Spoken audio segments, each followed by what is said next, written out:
everybody, welcome back to the shop. So it's been about 2 years since I put up a shop tour video, and it's been one of my more popular videos. A lot of things here have changed in the shop, all for the better. We've had some new equipment come in, some old equipment go out, and some new equipment go out. We've had to change the setup inside the shop a little bit, all to improve the workflow and increase the usability. So I thought I'd take a couple minutes and give you a tour of the shop.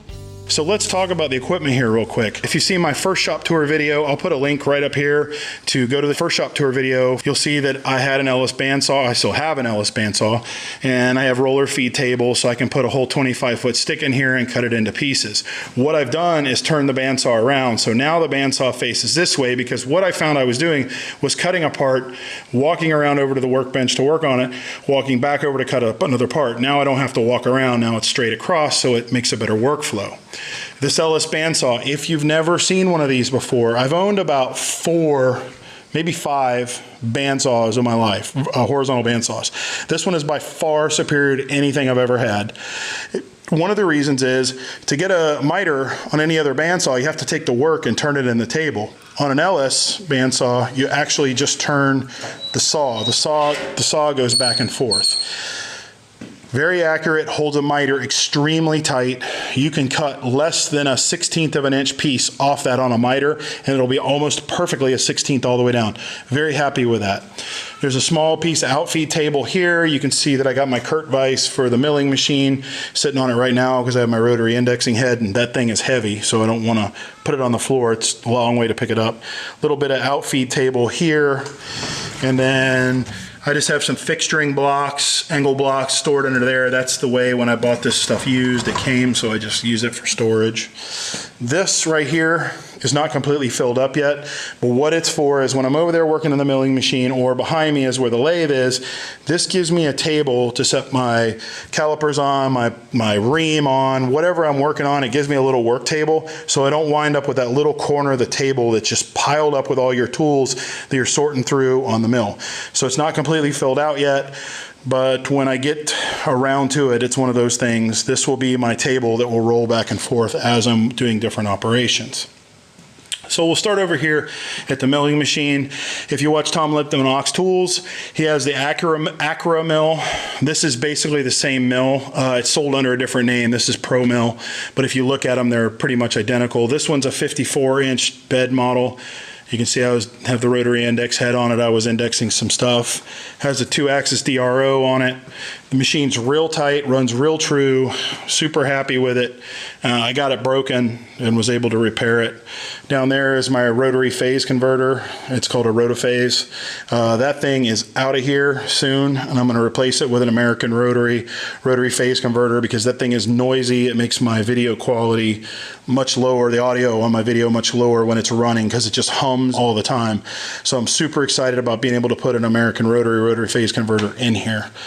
Blast cabinet, if you watch the other video, you'll see that blast cabinet used to be over here. So what I did is take that cabinet, which was here, and I moved it down, which allowed me to put the blast cabinet over here. Why? Because the blast cabinet doesn't get used all the time. And again, I'm trying to improve the workflow through here. So against this cabinet, it makes a lot more sense. When I need it, it's here, but it doesn't eat up the space in my normal work area over here. I really like this Empire blast cabinet. One of the things I really like about it is this, and I talked about this in the video. Most blast cabinets open from one end or the other. This one opens from the front, which allows you to get the part in there, and you don't have to keep this space on the ends down here clear to open the door. Plus, this opens up so I can put a really big part. I can get a cylinder head, you know, engine blocks, as long as it's not like a giant engine block. I can get the engine blocks in there. It's super nice. I ran across this Trenco dust extractor for this a while back. I got a smoking deal on it with brand new filters in it. It's way more dust extractor than I need, but for 200 bucks, you can't go wrong. I mean, really. Hardware. We've got a lot of hardware here. I try to keep a lot of hardware because it's about 20-25 minutes to the local hardware store from where I am. Who wants to stop their project to buy, oh, I need one more bolt, or I need a couple of nuts or washers. So I work pretty hard to keep this stocked so that I don't have to stop working when I need something. Now this right here is a new project for me, and it's again on my round to it list. It will be coming up soon. And what this is, those of you who have worked with one of these know what this is. If not, let me introduce you to a Dvorak Little Scotchman Ironworker. I bought this, I got a fair price on it. I bought it for a reason, because if you watch any of my series on rebuilding that windmill, I'll put a link up here to the windmill rebuilding series. I have a windmill here on the property. I'm going to build a water tower, and I've got to construct it all myself, and I needed an ironworker to do that, or to do it more efficiently. So what an ironworker does is it's a 35-ton hydraulic shear press and a punch, basically. These pieces that are on here, I just took them off. What they were is they were an in-feed table that went here and an out-feed table that went over here, and they made this thing gigantic, and there's no reason to have it, especially when it's not something I use on a daily basis here in the shop. These I'm going to modify. They're going to fold up, and both of them will stack here. I'm going to make it so that I can hook them on when I'm using it, fold them up, put them away when I'm not using it. And this Ironworker, what it does is, if you have a piece of angle iron, the angle iron will go in here, and this will cut up to a piece of 3 by 3. I think it's by 3/8. Piece of steel angle iron. You can put it in there, step on the pedal, and it'll just shear it right off. It will also shear that piece of angle on a 45. It'll shear flat, round, square, and all the different shapes down here. So this is a shear here. Normally the table, that in-feed table, sits right here. It also has a punch, and that punch is right here. I'll try to get up in there so you can see. And that punch will punch round holes. Now, how handy is it when you're going to bolt together an entire water tower not to have to drill every hole? So I think you can see where the importance of this comes into me. I can shear all my cold roll galvanizing. I can shear it. I can punch the holes in it and not disrupt the galvanizing. In this little box here is a whole bunch of different dies for that. So I can do about, I think it's about 5 or 6 different size holes. And some of those dies are brand new. They've actually never been used. So back here to the back, I'll talk about this. This little toolbox, basically all it is all the machinist things that we need for machining. Dial indicators. There's, in this drawer, there's like all my parallels, micrometers. Here on the end, all organized from 0 to 1/2 inch caps and dies and all the different fractional sizes. More just indicators, that sort of thing. Drill bits. I don't have a super good way to organize drill bits. It's actually kind of a pain in the ass, but I don't have a way to do it.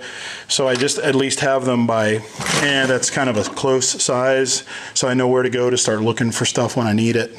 This toolbox here is a new addition, and the reason it's here is this is where the blast cabinet was.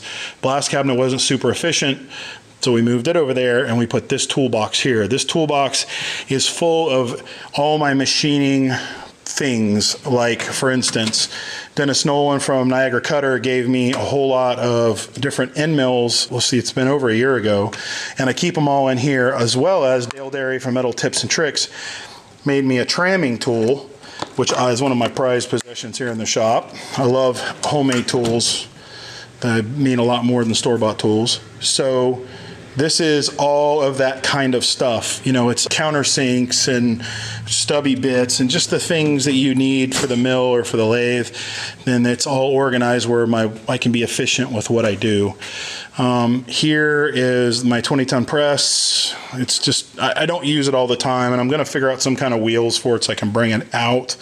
But this press allows me to punch stuff, bend stuff, form things. I have this Swag Off-Road small press finger brake in there, and I can use it to make my bends on things that I need because I don't have room for a big brake here. This box, a lot of questions since the last video on this box. And folks, there's nothing special about this box. It's a Waterloo box. Waterloo makes toolboxes for a lot of the big companies. It's just full of mechanics tools. Really, I mean, it's just like, you know, wrenches. I like my things organized. I like to know where they are. Sockets. I know that's kind of a mess up there, but it actually makes sense to me. You know, I mean, plier drawer, screwdriver drawer. Just, it is what it is. It's just a toolbox. And like, you know, every toolbox has a messy drawer, right? So this is the messy drawer. Mainly just consumables, wire brushes, and junk that gets consumed here in the shop. Ellis drill press, my favorite. Got a little flack on the last video, people saying if I have a mill, I don't need a drill press. Why waste time and money on having a drill press? Well, if you think that, you've never done a lot of fabrication work, because this job of this machine is to punch holes. That's what it does. It drills, it punches holes. They don't have to be super accurate when you use this machine. Go over there to the milling machine. Now those are for drilling super accurate holes. Folks, if I had to drill 300 holes in something, the mill is not the way to do it. It's too slow, it's too cumbersome. This machine is set up to drill holes quite quickly and a lot less trouble, because this has a power feed, 2-speed power feed on it. So I can just engage the power feed over, and I can set the stops on it. It'll drill a hole however I need to drill it. Let's say I had to drill through something that thick, it'll just sit there and drill the hole through it. When it gets to the bottom of the hole, or where I preset this to stop, it'll reverse itself and come right back out. It's a pretty awesome machine. I like it a lot. It's a VFD driven, so you can power tap with it, instant forward, instant reverse. This right here is an Ellis belt grinder. What can I say? This thing can eat metal off something like you've never seen. It takes about 30 seconds to change the belts on it, so I have a couple of different grits of belts here. So I can go from hogging metal to, you know, basically burnishing metal with a real fine belt on it. Kind of made the other grinders, not obsolete, because that's not true, but I definitely don't use the other grinders like I do, because that thing works so much better. Typical grinder for the shop, right? You got a little wire wheel on one side, a medium grit wheel on the other. Couple of fire extinguishers, they're all over hanging on the walls. It's a pressurized water can with AFFF foam. In case I have a small hydrocarbon fire, I can put it out. One of the most important things here in the shop, the refrigerator. If she's mad at me up there, I don't have to go up there to get a drink. I can just open the refrigerator and get my own drink right here. People ask me about this. This is just an old antiquated fire department type radio. It's really old technology. I have one on a charger here and one at the house. If she needs me to come get the kids or dinner or whatever, she can just call me down here on that. Cell phones don't always work real good here. This whole bench right here, clean bench, which always I fight the clutter monster on this, because clutter just builds up all the time.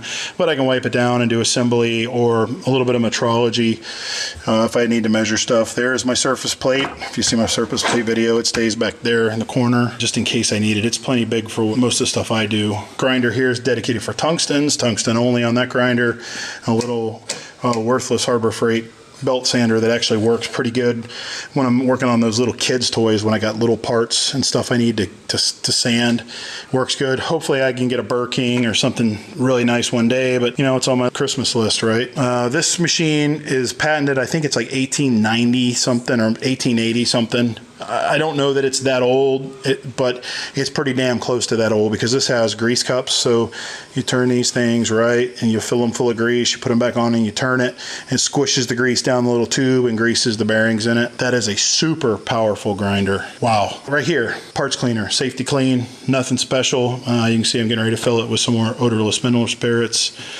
This is my welding corner, or my welding machines. These are my go-to welding machines anyway. Let's talk about actually this one first. This is the 210MP, got a video on that. This thing is awesome. Lincoln knocked it out of the park. So you've got a dual voltage machine, 110 or 230. It'll weld all day long. It's very intuitive, and that's one of the things I like about it. It's a glass panel machine, meaning it has a color display on the front. It's intuitive. You just tell it what you want to weld and what you're going to weld it with, and it sets the machine for you. Now, it does allow you to go in there and weld completely out of parameter if you want to for some reason. But honestly, it's dialed in just about perfect. It's set up right where I need it to 98% of the time. It is dead on. If I tell the machine, it sets it right where I want it to set. This machine right next to it was my go-to TIG welder for years. I have literally traveled outside of the country doing repair work with this machine, stick and TIG. It's a little inverter V205. Lincoln no longer makes it because they've come out with newer machines, but it's still my little go-to machine. However, it may be going away, or at least on a shelf. Gives me more floor space because I bought this. I have a hard time because I've been using this for so long, but I got this, and this is the Lincoln Aspect 375. Folks, I've welded with blue welders, yellow welders, green welders, black welders. I've welded with almost all of them, and TIG welders all weld a little bit different, but they're all kind of the same, except this one. At least the ones that I've used. It is an amazing, amazing machine. crazy stable arc. And one of the things I really like about it, the water cooler's built into it. There's a foot pedal holder. You got all your leads wrap up. Everything stores nice and neat. You can put the cover over it, and everything's all in one nice little tight package. I'm super happy with that, so I may retire that one. Over here I have a carbon pile load tester, and basically it's just a big load bank for batteries, starters, alternators, that sort of thing. It's old school, but it's still useful for me here. That little swag bandsaw, we talked about it in the last video, the last shop tour video. This, you can take your portaband, put it in it. Super handy when you just need to cut little parts. And until I can get a big, you know, do-all or Powermatic bandsaw here in the shop, this is perfect for me, especially for those small parts. You can just take one little wing nut off the bottom and it goes right back to being a portaband, so it doesn't restrict you. Oxy-fuel torch, that's pretty self-explanatory. Jack, creeper, you know, housekeeping stuff here in the corner just for the shop. The lathe is right here, and folks ask about the lathe. It is a Republic Lagoon engine lathe, and I basically saved it from the scrapyard. It had a bunch of destroyed transmission gears when I got it. Some electrical problems, I wrung most of those out. It's still pretty accurate. It's within a couple of thousandths out through the whole travel, and, you know, maybe no more than like 2 being a little bit here and there. So over, you know, run a piece all the way down there and you're only out a couple thou, especially for a lathe this old. That's not bad. The ways are all still in real good shape. They're hardened ways. Gail Derry from Metal Tips and Tricks came and we pulled the carriage apart and did some repair work in there. Someday I'd really love to have a big Colchester, like a 6-foot Colchester lathe to put in here, but honestly it's probably not in the budget. This does what I need it to do. I can't really complain. I'm pretty fortunate to having it. So for now anyway, this is my lathe, and I have a 3-jaw and a 4-jaw. I have a steady rest for it. I don't have a follow rest, but I have a lot of other stuff. Number 4 Morse taper. Got a lot of number 4 Morse taper stuff for it. There's no water inside the shop at all. But around back, I have a sink, just a standard shop sink, little countertop under an awning back there in the back. Inside the shop, we have 400 amps available to the shop. 200 of them are in that panel back there. The other 200 will be, one day I plan on adding on, so the other addition will have a 200 amp service for that part of the shop. As far as air goes, we have 3 hose reels that are plumbed into the shop.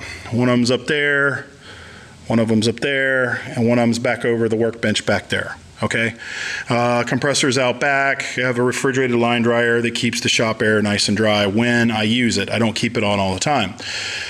All of the outlets in here, there's only 2 outlets on one breaker, so that whole panel is full, and then a lot of things have dedicated outlets, and here's why.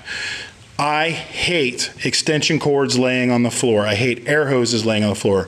One of my pet peeves, drives me crazy. So like here, this is just a outlet. It just have a little hook here. It'll come down, just a dedicated outlet. That has its own breaker. It's all wired with a proper size number 12 wire.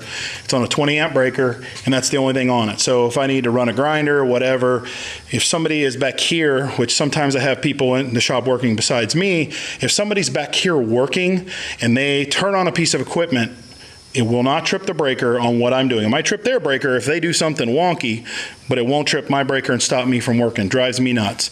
So I have outlets around the shop. They're about every 5 feet all the way around.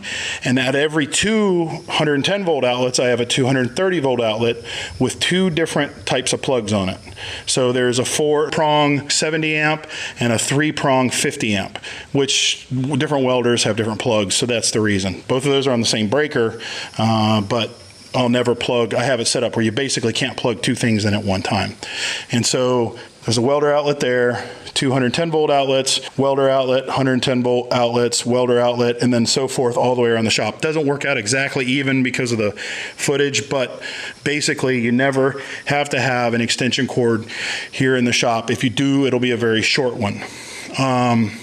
There's a couple other things I've done. So this is a welder plug right here. It's on a dedicated drop, comes down, it's on its own breaker. Right next to it is another one of those 110 volt drops. This cord just happens to be black. It's on its own breaker. The bandsaw here is on its own breaker. And if you look right there over the bandsaw is a cord reel, so that I can get all the cords up off the floor. Now there are two 110 volt cord reels here in the shop. One of them's right here, one of them's over there by the workbench up top. And there's a reason I do that, because those two are tied into the light switch. Now the lights here are, at least for the time being, are fluorescent. I'd like to replace them with LED, but it's cost prohibitive at this time. So if you look, when I turn off the lights, they're either or. So every other light is on one switch, every other light's on the other switch, which means I don't have that many fluorescent lights running on a 20 amp breaker. So I'm able to share that with the cord reel. Now you think that's crazy, but here's my theory behind it. When I'm working on the workbench, if I have a soldering iron plugged in and I forget, I'm very cautious about power plugs because I've been to a lot of fires in my career caused by power plugs. But if I forget and leave something plugged in and I hit the lights going out, it kills whatever I'm working on the workbench. Now I know there's a 110 volt plug there that could be left on, I get it. But for the most part, that drops down over my workbench and I don't have to have an extension cord. Same here. You'll see that the shop fan's plugged into it. So if I have the lights on, fan running, and I walk out the door to go out of the shop for a couple hours, fan turns off and I don't have to worry about burning up electricity because I forgot to turn that off. I've had no problems in 5 years with it, no breaker trips. Matter of fact, I think I've only tripped one breaker ever in here, and that was when something shorted inside a piece of machinery. I'm pretty happy with the power and the way the air is set up. It makes for a pretty efficient workflow, and it doesn't keep a bunch of cords to trip over on the floor, one of my pet peeves. My workbench, which folks have seen before, it's 11 feet long. Down the other end is a duplicate vise to this one. That one gets used more, so it's got more wear in it, but they're in a line, so if you have to grab something really long. It's made of a 1/2-inch plate, weighs about 2,500 pounds with the vices on it. When I pick it up with the tractor doesn't like it. It wants to make the back wheels real light. You can see all my clamps, fume extractor, shop vac, just different things that we use here in the shop all the time. Dunnage underneath the workbench. The kids got a couple of toolboxes that they have their tools. More clamps. When you need clamps, you need clamps. This is where I've been storing my grinders. And the workbench does not move when you yank on it, because I yanked on it quite hard a few times and it does not move. And this is my camera setup. This is how I film the YouTube videos. There's just a light panel, a couple of monitors. They're just car monitors. They go in the back of a headrest in a car, work on 12 volts. And then a couple of GoPros. And those GoPros are on selfie sticks. Those cost me about $2.50 on Fleabay. And they come out of an HDMI cable and HDMI over to the video monitor. The last thing are these two welders over here. This is my 350 MP and my C300 with a Python push-pull gun. Man, for welding aluminum, I was doing a lot of tank work. This is the machine to have. There's nothing nicer than laying down, MIG, fast MIG that looks like TIG with that machine. And the 350 MP can do the same thing. A Python gun can go on this one. So, I got to look at the reality of it. They're eating up a lot of space. Maybe someday I'll be okay with the fact that I might have to get rid of one of them. Maybe not. Well, I hope you've enjoyed this updated tour of the Do-Rite shop. I appreciate you spending a few minutes and checking it out. Hopefully you'll be spending more time with us here soon on our next video series. Thanks for watching, and we'll see you real soon. Thanks for watching. I hope you enjoyed what you saw here today. Be sure to subscribe to my channel and like us on Facebook. Please, somewhere down below here is a link. See you soon.